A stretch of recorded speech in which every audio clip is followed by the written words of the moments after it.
Your hosts are here, Sammie and Michelle. By the end of this podcast, you'll know them well. Adulting, navigating the journey of life. Careers to relationships, pain and strife.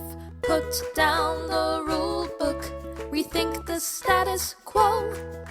If there's another direction you wanna go, find purpose, passion and mastery in all that you do with Status Post Adulting. Hey, Status Post Adulting fam!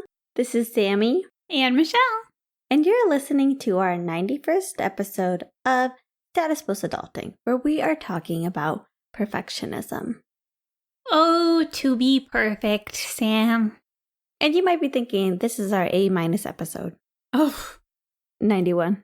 And maybe you want an A+. Dang. And that's perfectionism for you. Wow. We're excited to talk about perfectionism because you know what? Who in today's day is not a perfectionist? So true. Maybe you're not. I don't know. God bless you. But God blesses you. Perfectionism is an affliction that I have, and I'm excited to talk about it because I really think that if you are a perfectionist, facing it, understanding it, and seeing how you can make changes in your life really, really, really, really, really, really helps you get further. And so I'm looking forward to this conversation, Sammie. Me too, Michelle. Perfectionism, as the dictionary defines it, as dictionary.com defines it, I should say. That's right. We pulled the official definition. Is a personal standard, attitude, or philosophy that demands perfectionism and rejects anything less. Is it just me, or is dictionary.com getting a little bit more sassy with their definitions? They did choose to use perfection in the definition, which I don't like. I kind of feel like that's not allowed, but basically I see it as striving for the absolute best outcome. And it's like a hard goal, like a hard concept, like not something that's flexible. It's not even just like the best of the best. Like everything you want to do, you want it to be down to the detail exact. Otherwise, it is considered a failure. Yes. And each one of us manifests perfectionism differently in our lives. For me, I see it in my work, in my charts in particular, charting, documenting my patient encounters. I can be a little bit perfectionist about it. I want to write down everything that I got down from the visit and put it in the note. And I think I have this perception that next time they're going to come and I'm going to forget what happened, and I don't want to repeat myself or ask them the same questions. And truthfully, given how time-consuming it is, it really doesn't matter. A few questions get repeated. It's probably not a huge deal. But for me, this is one of those things where it's like really hard to let go of the perfectionism. Yeah, that's a really good specific example, Sammie. For me, I see perfectionism in a more general way. A lot of times, if I want to do something, I will definitely start to get in my head about what it would take, what that final goal looks like. And it can be hard for me to work backwards and not feel overwhelmed. Perfection for me in a lot of ways means paralysis because I will talk myself out of doing something or going for something because I'm so overwhelmed by the idea that I cannot do it the best. I 100% agree with this, Michelle. I always think of the phrase, don't let the perfect get in the way of the good. Oh, so good. And then the next phrase, don't let good get in the way of done. Ooh. Mm-hmm. And I think that so applies to this idea that like we get so perfectionistic about things that we will not take action. And I see that a lot with me too. Even with my charting and stuff, a lot of times I'll be like, don't want to even start the note because I'm like, I have to make it perfect. And really, if I just did note, it would at least be done. Yeah, I do think perfectionism and procrastination can a lot of times go hand in hand. Because if you're so focused on wanting it to be the best possible, and you know you are not at the best possible situation or the best possible seat at the table, then a lot of times you're like, well, maybe I can put it off because maybe I'll be better tomorrow. And then what ends up happening is you just do it last minute, which then ironically gives you the excuse like, oh, well, I did a bad job because I put it off. When in reality, if you just did it when you had the time to do it, it would have just made a bigger impact because you could have done it properly within the right time. And at the end of the day, you would have never been perfect at it anyway.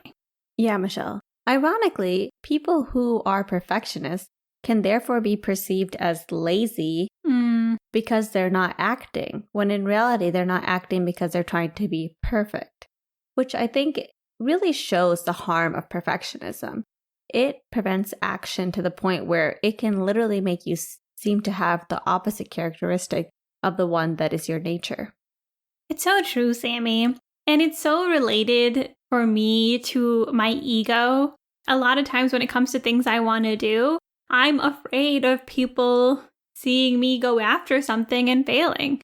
I think this podcast is a great example of something that, because of you, I was able to work through my perfectionism because we do this publicly. We've been doing this for a year and a half.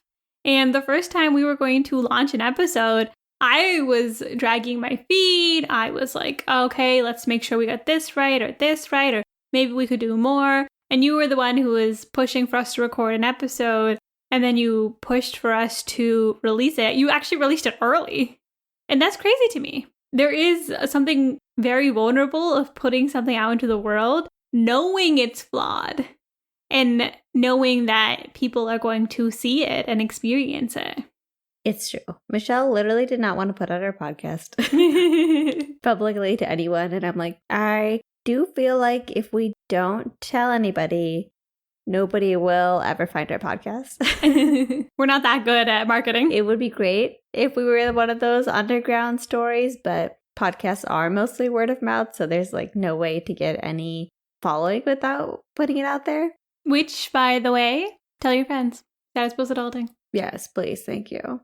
And, when it's your first episode, when it's the first time you do anything, it's probably going to be one of the worst ones. And maybe that's not actually even necessarily true, but there's going to be so much you're going to learn in the process of doing it over and over again. The first one is not going to be the best one. And if you let perfectionism get in the way, it will stop you from doing so many things. Yes, Sammie, it's so true.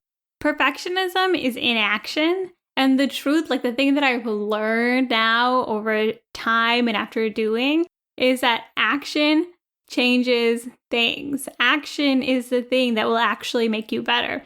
It doesn't matter how you show up on the first day. If you show up continuously, you will get better. It's almost inevitable. Just because you're actually doing it and you can see what goes wrong, you can hear what can be changed, you will just get more comfortable doing it. And so I think that's the biggest downfall, you don't really do it and then you don't actually get better and then you feel bad about yourself.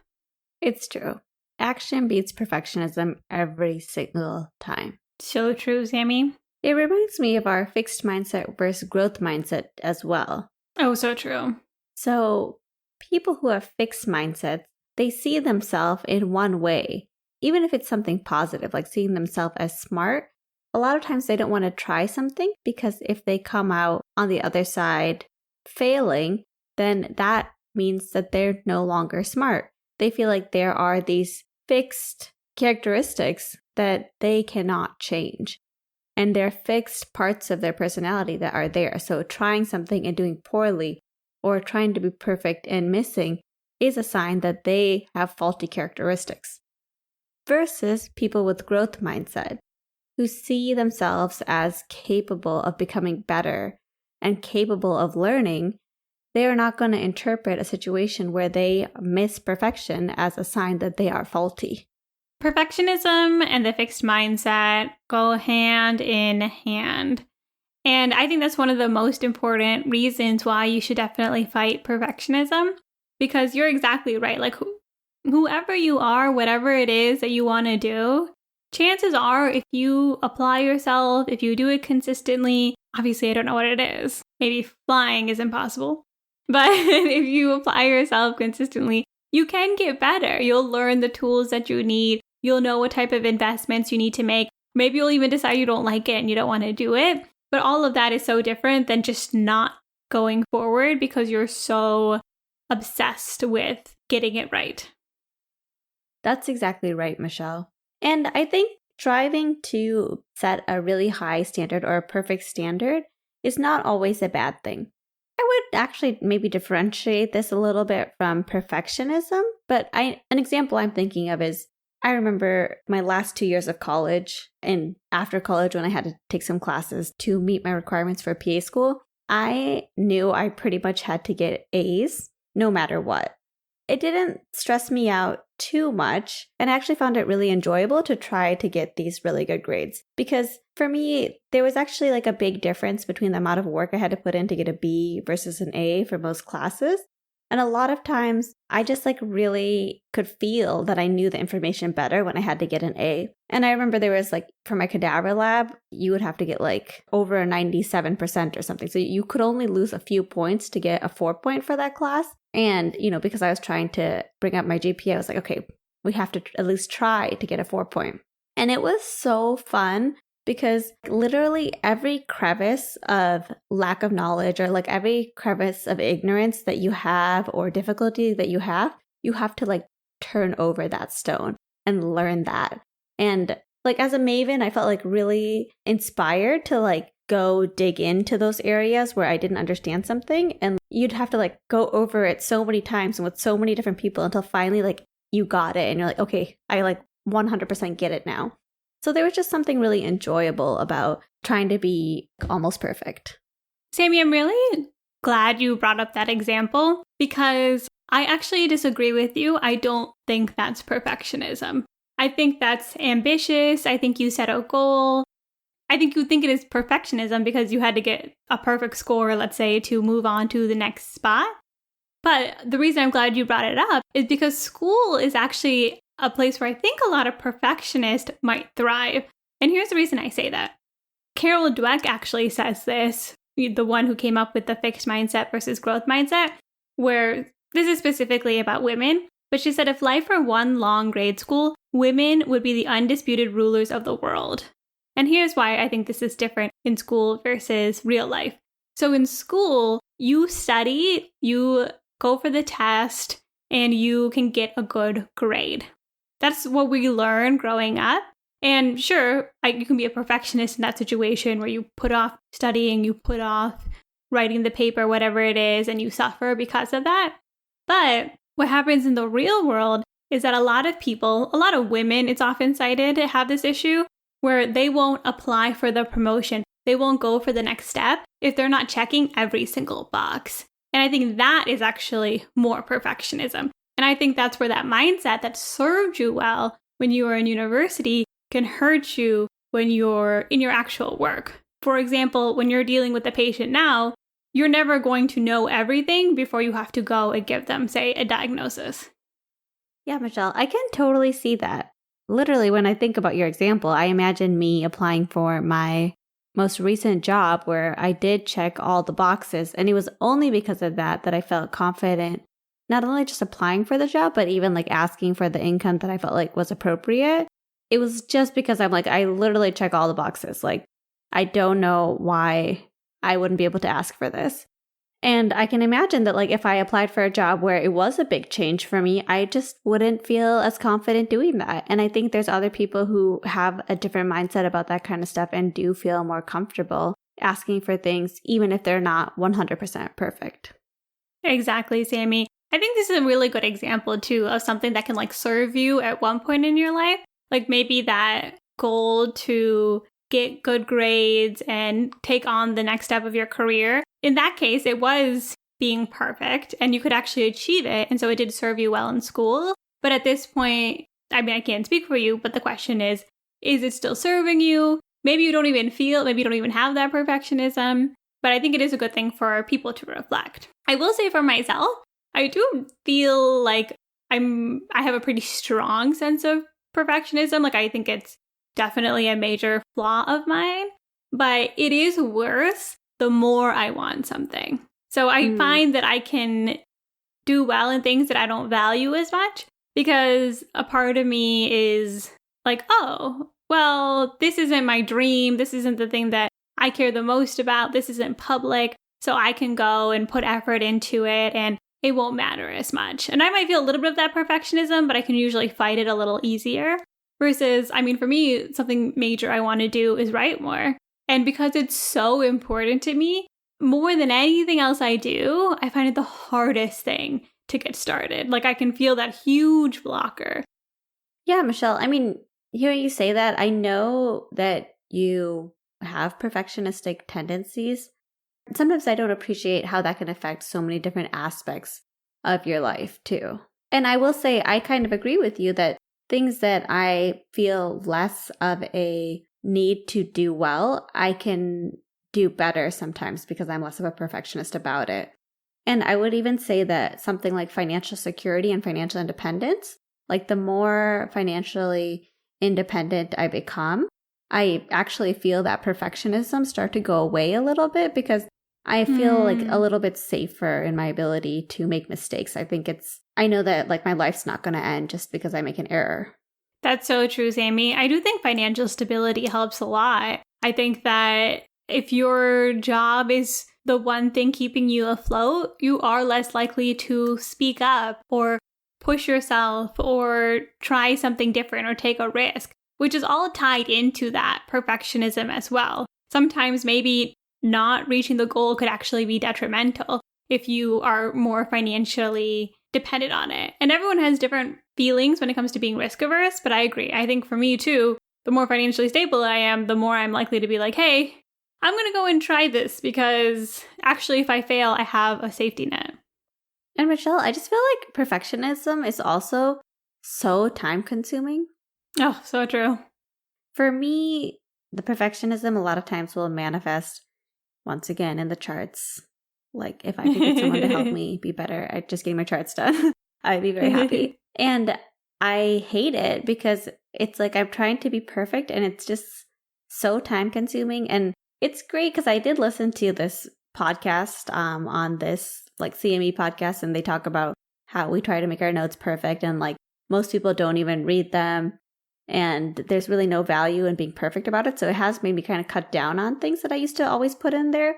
But it's just like why do we spend so much time perfecting things that are kind of trivial? And I do think that's another big thing about perfectionism. It can be so time consuming and it can literally prevent you from doing the things that are really important for you. It's so true. It is time consuming. And sometimes you're up late doing it and you're just like, now, like, who cares? Like, I don't get sleep too because I just decided to be obsessed about this and every little detail about it. I think sometimes it does help to be like, you know what? Maybe not everybody will love it, or maybe it won't be perfect, but done is better than perfect. And also that means that I'll get some of my life back too, because I'm not like obsessed about every little detail to the point where I might not even finish it. And even if I do finish it, I've lost way more time doing it than I needed to. I think an important thing to address with perfectionism is, where does your perfectionism come from? Ooh. Inner critic, outer critic for me. Mm-hmm. Yes. Is it internal? Is it external? I think I really realized my issues with my inner criticism when I was trying to control and criticize people externally. So for example, if you do something, I think I've gotten better about this, but let me know. I've tried to work on it. I would get upset if you did something and you didn't do it perfectly, even though you were getting it done, which is so much better. And I didn't like that about myself because I don't want to be the type of person that criticizes people. And so I did some research and I read some books and I realized, holy crap, I'm criticizing you because I actually criticize myself. That was a big awakening for me because I did. Because I did have to go back and say, okay, why do I criticize so much? Where is this internal critic voice coming from? Was there something in my childhood that somebody said something to me and it stuck and now that person is always judging me? And that exercise helped me so much because I realized that one, it's so much more stressful to try to control what you do. If I'm actually okay with the outcome, then it's not that big of a deal. That helped me have that same compassion to myself, which was like, hey, it's like, do I actually care if this is not done perfectly? Like, if I cook a meal and maybe it's not perfect, but I could still eat it, that's okay. If I was terrible and I lost $20, that's okay too. I think I've become more forgiving to myself as part of this process.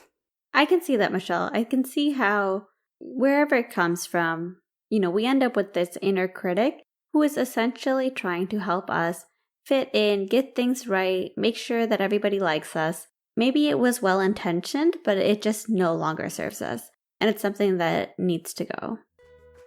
It's so true, Sammie. So, takeaways for this episode. Action changes things. Perfectionism is just this cycle of not moving forward, not taking action because of fear, and then because you don't see yourself doing it, because you're not giving yourself those positive votes of confidence, you will just continue to basically stay stuck. That's exactly right, Michelle. Action changes things. Acronym ACT. It's an episode of our podcast. And that's the thing that moves you forward. That's the thing that gets you better. It's not pontificating over how to be perfect. It's all about just getting in there and taking action. Let us know what you guys think. You know how to reach us. Leave us a review. Send us a text message. Subscribe to our podcast. Thank you so much for listening. And be sure to join us next time as we put down the rulebook and we rethink the status quo. Hey everybody! Welcome to the after show. Hey. We are done talking about perfectionism. Actually, Sammie, I would say that our after show in some ways it relieves us a little bit of the perfectionism. It relieves me a little bit of the perfectionism. Like you don't have to speak perfectly and have it be concise because it's at the end of the show and people can just stop listening. Yeah, exactly. At this point, it's like we got out the content that we wanted. We know a lot of people do like to hear what's going on.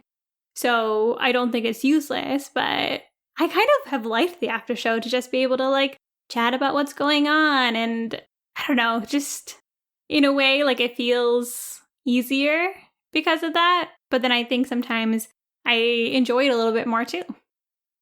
I completely agree. And speaking of things I love, yes, the after show, to Halloween. Oh, yes. Halloween is coming up. Halloween is coming up, and I've been preparing for months because Sammie loves Halloween. I love Halloween. Sammie recently discovered Notion, and she's been making a Halloween Notion page. Oh my God, yes.